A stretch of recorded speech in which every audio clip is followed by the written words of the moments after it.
so welcome back to my channel, and if you are new here, then welcome. My name is Evelyn. The day is finally here where I get to share my DIY ornaments with you. I feel like this video has kind of become a little tradition on my channel, which I love. I know you have all been watching my previous videos, so I was very excited to put out this video with new ideas. And I do want to apologize for putting out this video a little later than I usually do, but I have been so busy just working on content and planning out my Christmas decorating. But it's finally here and I am very happy with how they turned out. I know you are all going to love them. They're very easy and also very affordable to recreate. And if you haven't watched my last videos doing DIY ornaments, I will have them linked down below in case you want to check them out. I love how those turned out as well. So without further ado, let's just get started with some DIY ornaments.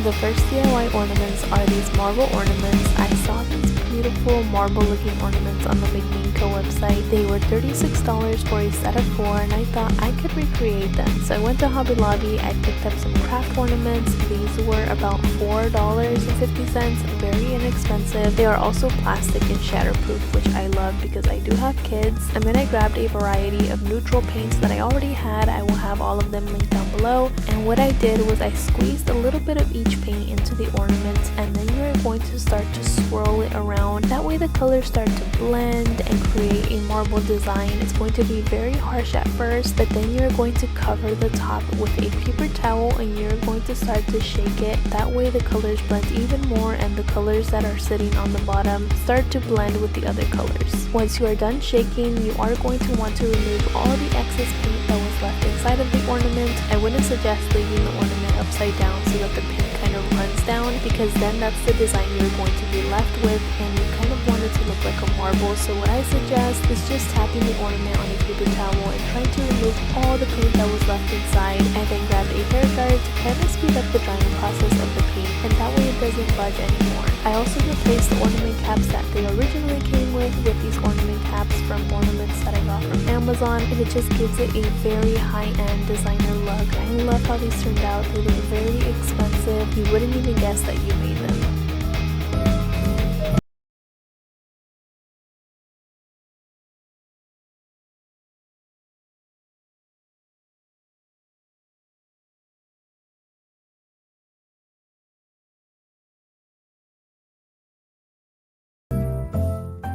Next up are these stone ornaments. I don't know what to call these. I guess you could say they are vintage stone ornaments. I did a vase with this combination of paints and I loved it, so I thought why not do it on an ornament and give it that distressed stone look. So I got these ornaments from Hobby Lobby. They were very inexpensive. I believe they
on Skillshare, and a huge thank you to them for sponsoring today's video. I took A.V. Perkins' class on how to etch glass, and I knew I had to recreate it on a glass ornament. Her class was super helpful. She took me step by step on how to do it, so it was very easy to follow, and there are so many amazing classes that you can take and learn from on Skillshare. They are the largest online learning community for creatives with thousands of classes led by industry experts across film, illustration, design, freelance, productivity, and so much more. There are lots of classes to choose from, whether you want to learn a craft or a DIY like I did, or want to learn more about interior design. They also offer classes on how to start your own YouTube channel, so if you are interested in joining this amazing learning community, the first 500 people to use my link in the description will receive a 1-month free trial, so I highly recommend giving it a try if you have been wanting to learn something new. So once I applied the stencil, I applied a thick even coat of the etching cream. Now the instructions say to leave it on for 1 to 3 minutes, which is what I did, but if I could do it again, I would leave it on for about 15 minutes because mine came out a little patchy. I don't think 3 minutes is enough time for it to work properly, so I would do it for a lot longer. Once the time is up, all you have to do is rinse it under the water, remove the stencil, dry it, and it's done. It's super simple, and I think it's super cool that you get to create a custom design.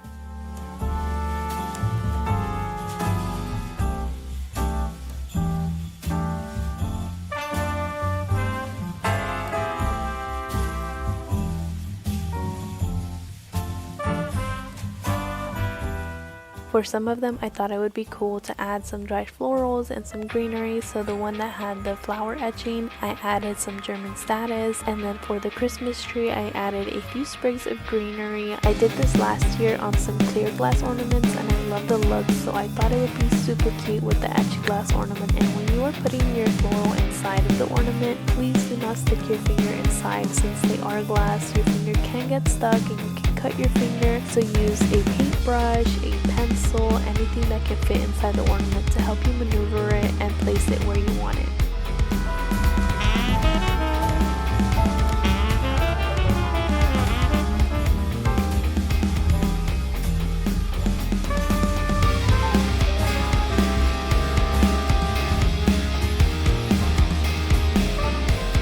Next up are some flocked ornaments. I saw these beautiful deep red flocked ornaments on the Arhaus website. I love the shape, so I'm going to recreate them with ornaments I got at Hobby Lobby for $1. I know the red flocked ornaments were very popular this year, and if you didn't get your hands on them or don't want to spend the money on them, you can use old ornaments you already have to recreate them. I did this last year with neutral colors, so this year we are going to try a different shape and a different color. I'm using some flocking I got from Etsy for around $3. I got the color Cardinal Red, and I also picked up some red paint from Michaels. The first step is painting the ornament. I'm using the color French Wine, and I picked this up at Michaels. And again, these ornaments only need 1 coat, but if you are using plastic, you may need 2 to 3 coats. Once the paint is dry, add an even layer of Mod Podge and then start pouring the flocking onto the ornament. I used a spoon to do this. I just applied it all over the ornament and shook off the excess.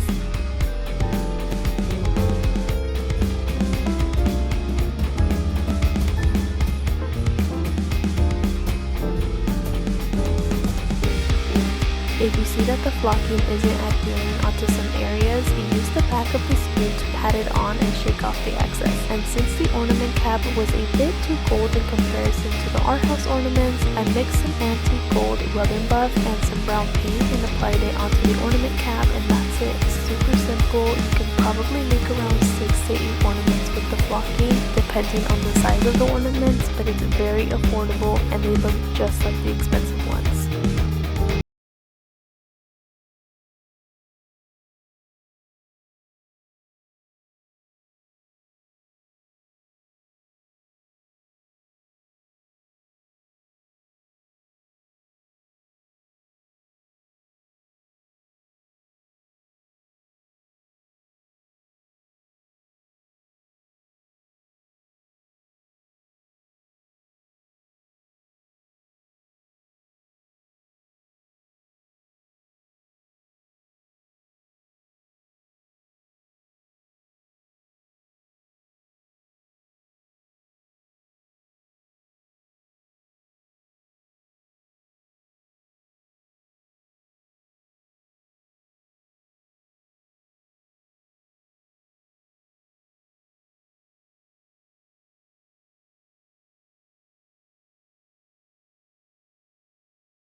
Let me know down below in the comments your thoughts, which one was your favorite, and if you are going to recreate these, please send me a picture over on Instagram. You can email me. I loved seeing your pictures of the recreations of my last DIYs. It brought me so much joy to see that you all recreated my ideas and just made me so happy. I will have all the supplies linked down below for you. I appreciate